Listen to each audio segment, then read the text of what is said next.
Right, so should I crash out or keep my peace? Or more specifically, should I speak or let karma deal with it? Sometimes it's obvious and sometimes it's not, actually. Because knowing that if I crash out right now and speak what is on my mind, it may backfire, and very much so. Inevitably, I'll just be resentful at myself for not speaking my mind. Is it worth it? That depends. Okay, so have you ever been in a situation where you felt like you were on the edge, ready to explode, but somehow you held back and kept your cool? Or maybe the opposite happened. You crashed out, lost your temper, and maybe you regret it later, or maybe you didn't regret it. But, anyways, we're going to talk about the psychological difference between crashing out and keeping your peace, and why it's not just about willpower.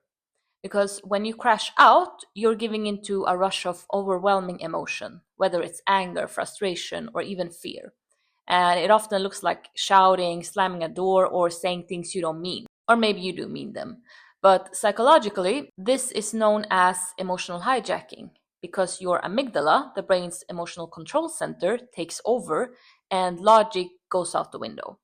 And it can actually be liberating because, on the other hand, keeping your peace is about regulating your emotions, even when they're intense. It doesn't mean ignoring or suppressing them, but it means responding thoughtfully instead of reacting impulsively. And this involves engaging the prefrontal cortex, the part of the brain responsible for rational thinking and decision making. It's not just about losing control, because there are deeper psychological reasons. When we face a stressful situation, our brain activates the fight or flight response. If you perceive a threat, whether it's someone cutting you off in traffic or your partner criticizing you, your amygdala triggers a surge of adrenaline and cortisol.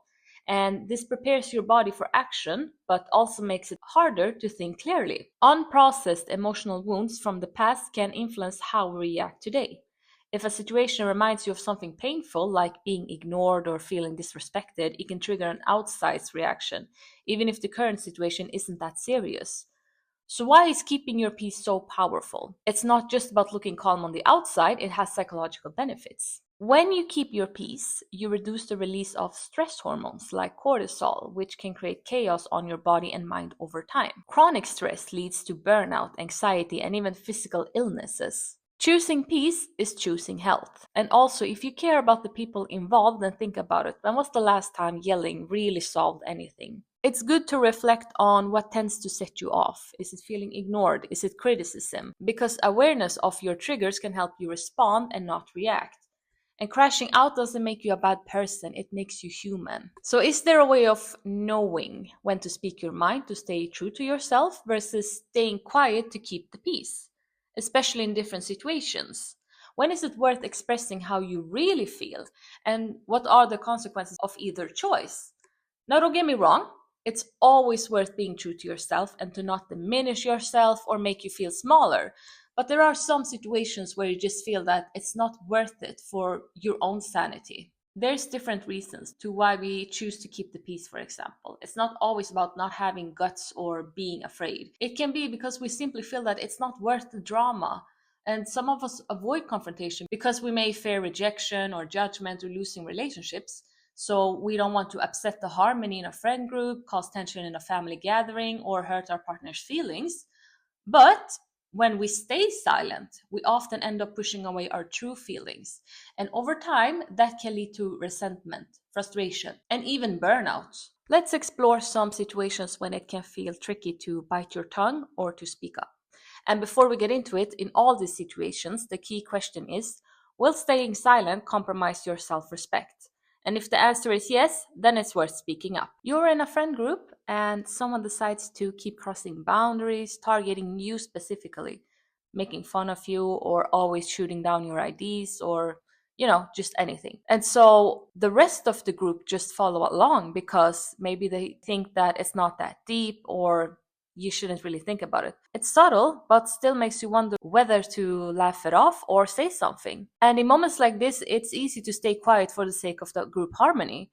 But over time, those small things you let slide can add up, leaving you feeling undervalued. When trust or respect is at stake, it's important to address the issue early on, before resentment builds. And if you haven't addressed it already, stop biting your tongue. You can speak up calmly. Hey, I know you probably didn't mean anything, but that didn't sit well with me.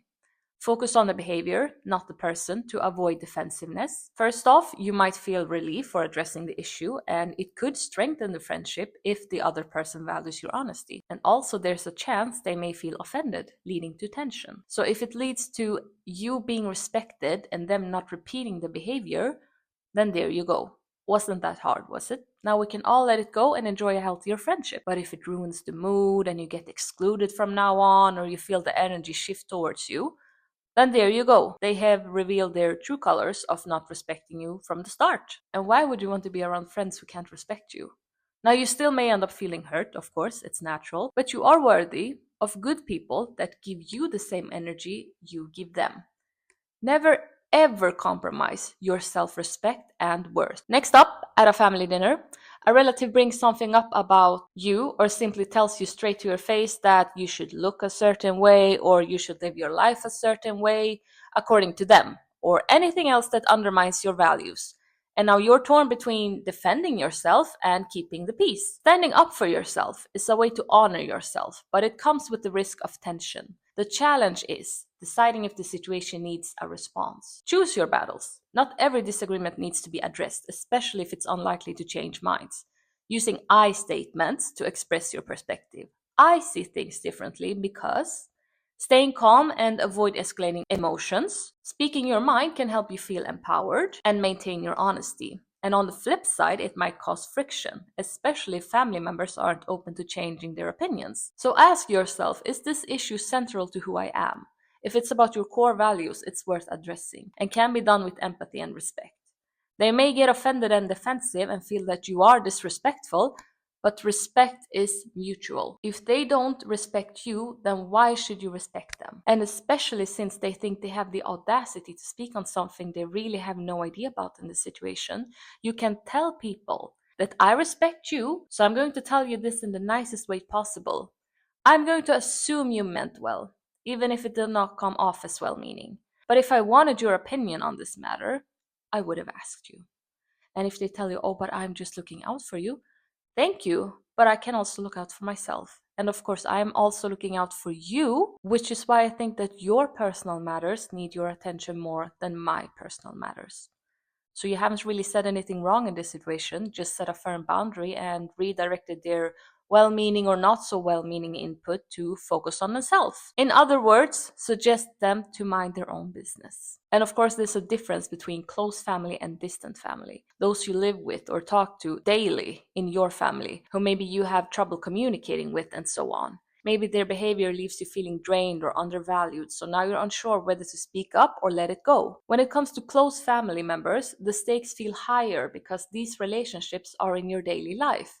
And speaking up in these cases isn't just about addressing their behavior, it's about protecting your peace and your emotional well-being. For example, you can say, I appreciate your concern, but I'd like to make this decision on my own. Or, when you say things like that, it feels like you don't trust me to make my own decisions. Can we talk about it? If you can have open communication and assume their view that they meant well, then work with that and show that you appreciate them, but still you need to make your own decisions. If their behavior doesn't improve, you may need to create emotional distance, even if you live under the same roof. This doesn't mean cutting them off entirely, but limiting their access to your energy and emotions depending on your relationship, if it's toxic or not. With distant family members, the stakes can feel lower because you don't interact with them as much. In this case, ask yourself, will addressing this make a meaningful difference? Or is it better to just let it go? If their behavior is mildly annoying but not harmful, it might be best to brush it off and focus on maintaining your peace. But if their comments cross a line, like disrespecting you, your lifestyle, or choices, it's worth speaking up. Use a firm, polite tone. I'd prefer not to discuss this topic. Or let's keep the conversation light. Redirect the conversation. That's an interesting point, but I'd rather talk about something else. How's work going?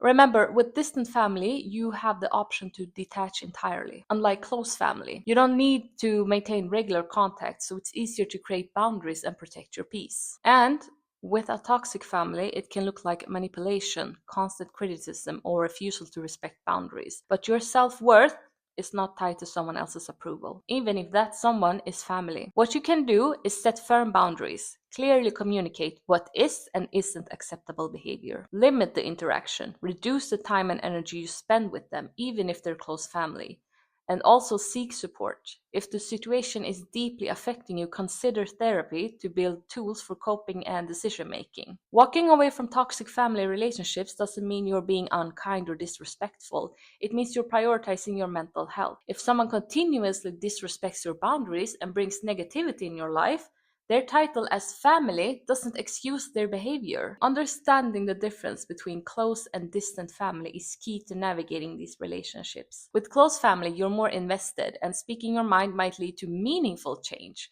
With distant family, you have more freedom to decide if it's worth the effort or to detach from them. Most times, the people close to you want to feel reassured that they have a central role in your life and that you think about them. You can still communicate this and let them know that you are thinking about them as much as they think about you. But there is a difference between someone giving advice and wanting to control someone. Speak your mind and let them know that you are being honest for the sake of keeping them involved in your life, not the opposite. In professional settings, speaking your mind can feel risky. You might worry about being labeled as difficult or risking relationships with colleagues or your boss. But staying silent in situations like this can lead to burnout. And it's important to balance being direct with respect in workplace communication. It's not about calling people out, it's about standing up for yourself. Address the behavior privately.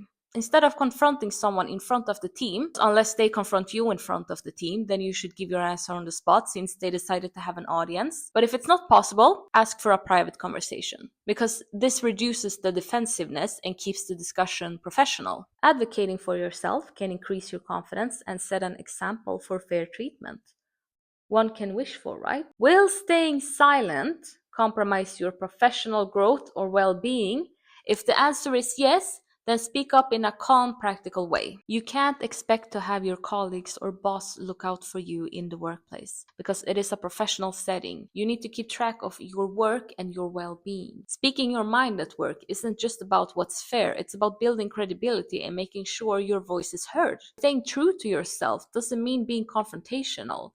With the right approach, you can speak up for yourself while maintaining professionalism. It can feel tricky depending on what you want out of your career or workplace. If you want to aim higher, it can feel like the right thing to do is just being a quiet, good worker. But you as a person are not what you accomplish at work. And this is also where most times you end up being taken advantage of for never speaking up for yourself, leading to burnout. If you receive negative responses for approaching a matter in a professional way, then you need to ask yourself, is it worth staying here? We spend most of our time at work, so should you really waste this time not being valued? And this is a whole nother conversation, of course. It differs so much depending on what type of work you have. For example, are you working to save up for something, so you're only there for a limited time? To reach a position, are you self-employed and feel overwhelmed? Are you working at a place because you feel you have no other choice but to stay there? So many different situations, but don't forget that you as a person needs your own energy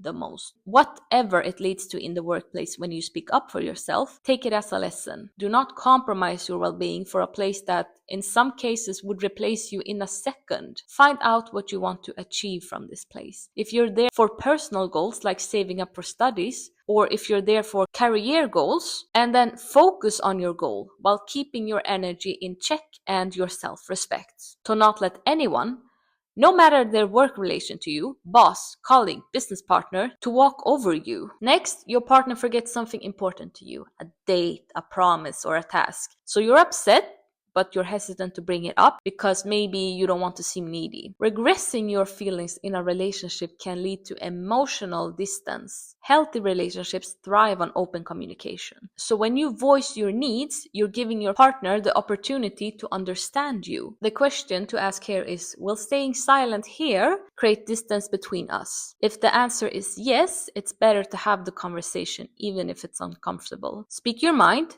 And by being open in your communication and not feeling ashamed of what you expect from them, it leads to easier understanding. Of course, you and your partner need to adjust some aspects, but not so much that you forget your individuality or who you are as a person without them. Their reaction tells you what you need to know. If they get annoyed or put blame on you for speaking your mind, then picture the future with them. If you can't talk to them now about your needs, how is it going to play out later? And if you already have a partner and want to be more open and true to yourself, start being honest about what you envision the relationship to be. If you are afraid of losing them, in a good relationship, they should also be afraid of losing you and wanting to listen to you. Also, with this being said, you shouldn't be afraid to lose someone because that already seems like a shaky ground to build a relationship on. You should feel comfortable speaking your mind, especially to someone as close to you as your partner. In this situation, you get to choose your partner. So why not choose someone that matches the true you? Now we can look into all these situations, other situations, and this behavior further. But what happens if you don't speak your mind? Repressing your feelings might seem like the easier option in some cases, but it comes with long-term costs. Repressing or pushing down your emotions doesn't make them go away. They get stored and build up in the body as stress. Over time, this will lead to anxiety, tension, and even physical health issues. Again, also, as I've spoken about in my video about people pleasing, when you always prioritize others' comfort over your own truth, you send yourself the message that your feelings don't matter. And this breaks down your self-esteem and makes it harder to set boundaries. While staying silent may keep the peace temporarily, unspoken frustrations can build up, leading to resentment and passive-aggressive behavior. Open communication, even when it's difficult, creates stronger, more authentic connections. Some quick questions to know when to keep the peace or crash out can be: is this about your core values or needs? Is it something central to your identity or well-being? Speak up. Will this affect the relationship long term? Will this lead to silence that could lead to resentment or misunderstanding? Speak up. And sometimes some people seem to want to irritate you or get a reaction out of you. Ask yourself, what will you gain from it? A simple comment or answer back without any reaction involved goes a long way. Somebody says a comment that's backhanded: oh, you're so picky, I'd hate to be your partner. Look at them while being unbothered and simply say, what makes you think I'd pick you as a partner even? No matter the outcome, you stay unbothered because nobody has the right to make you feel lower than them without you giving that permission. Staying true to yourself doesn't mean you have to speak your mind about everything, because some things, as much as people don't have the right to tell you about your personal business, the same goes for you. Don't put yourself in someone's personal matters unless you are asked to. And if you genuinely worry for them, then of course it's a matter of being a good friend, sibling, or partner, or to just help someone. You're not going to keep the peace by biting your tongue, because in some cases it won't do you any good, and in other cases it's just not worth the headache.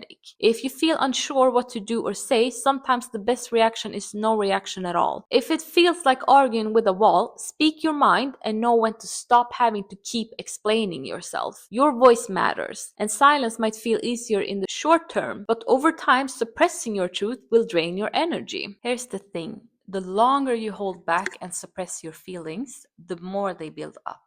And over time, those little moments of silence when you should have spoken your mind turn into frustration, resentment, and eventually anger that's hard to control. Crashing out is what happens when we've ignored the small chances to address an issue early on. Having honest discussions can diffuse tension and stop problems from escalating. By addressing things as they happen, you're not just maintaining your peace, you're protecting your relationships and your emotional health. It's not about picking fights or constantly defending yourself. It's about practicing clear communication and setting boundaries so that nothing reaches a breaking point. Think of it like releasing steam from a pressure cooker. Small releases prevent a big explosion. Speaking your mind is about honoring your feelings and respecting yourself and valuing your relationships. When you communicate openly, you give others the chance to understand you. Of course, there will be moments when silence feels easier or when the consequences of speaking up seem too high. But letting things simmer can be far more damaging to you, to your peace, and to the connection you have with others. Don't wait until you're ready to crash out. Speak your truth in the small moments, and you'll find that it's easier to keep your peace if you want to when it matters the most. Choosing when to speak your mind is about knowing your worth. You don't have to crash out or lose control to make an impact. Sometimes you do, and sometimes you don't. That all depends. But you value yourself too much to let others be able to get under your skin. It's not about proving a point to others. It's about honoring yourself. You are not responsible for everyone's comfort, but you are responsible for your own peace. Staying true to yourself means speaking up when it aligns with your values and letting go when the situation doesn't deserve your energy anymore. It's necessary to let yourself crash out sometimes, because if you try to have a conversation or speaking up about things and it still doesn't change anything, at that point, letting yourself crash out can be necessary and even healthy. It can act as a release for built-up stress, frustration, or unresolved issues, especially when you've already tried communicating or addressing the problem and you feel stuck. Bottling everything up often automatically leads to even more intense crashes later on, making it harder to recover from. And while emotional release is valid and necessary, it's also important to not get stuck in a cycle of recurring breakdowns. Allowing yourself to reach that point too often can lead to chronic stress and emotional exhaustion. When unresolved issues build up over time and the inevitable crash becomes a pattern, it can create a sense of helplessness. Crashing out can provide a much needed outlet for bottled up feelings, preventing them from making you bitter. And the intensity of these moments can sometimes reveal what truly matters and highlight underlying issues that need your attention. It can also act as a breaking point that forces you to reevaluate and make changes you've been avoiding. But constantly being in cycles of build up and crash out can strain your mental and physical well-being, and repeatedly holding back and crashing out later only delays addressing the root issue. This reinforces the stress cycle. Over time, emotional outbursts can strain personal or professional relationships, creating distance or misunderstandings. Find a balance and recognize when frustration or stress begins to build up, and speak up even in small ways before reaching a breaking point. And reflect on these patterns. If you're noticing the same conflicts leading to breakdowns, it might indicate something deeper. And maybe engage in activities or practices that help process emotions, like journaling, therapy, exercise, or creative outlets. Express your needs or concerns consistently, even if it feels uncomfortable, because waiting too long makes these emotions harder to manage. Ultimately, allow yourself moments of release when needed, but also focus on addressing the problem so that crashing out becomes a rare thing rather than an inevitable cycle. It's about reclaiming control over your emotional well-being without invalidating the importance of letting go when you truly need to. That's it, what I had for this video. Thank you so much for watching, and I hope to see you in the next one. Bye!